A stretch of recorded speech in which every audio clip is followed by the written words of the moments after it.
think we should reconsider the gold-silver ratio, so we may want to make some adjustments to it.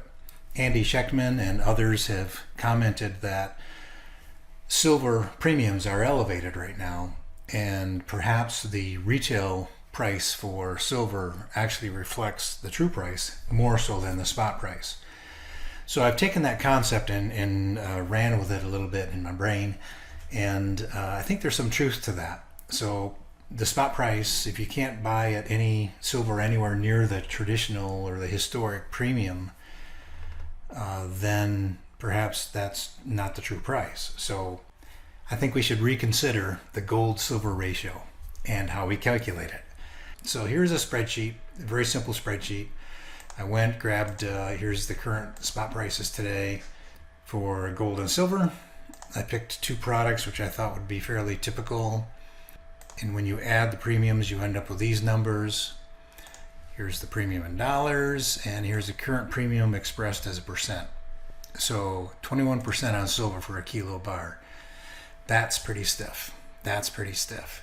Historically, I believe, I don't have a lot of data here in front of me, but I believe that the historic averages would be closer to these here. So gold, 1 ounce, just common gold bar would be about 3.5%.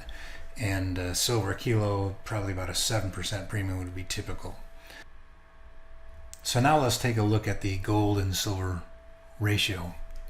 So first I did the simple math, which we've all done many times, looking at the price of current spot price of gold divided by the current spot price of silver. And today it computes to 68.1, which definitely is on the high side. So what would happen if we were to take today's spot prices and add the historic premiums as markups? What would happen to the ratio then?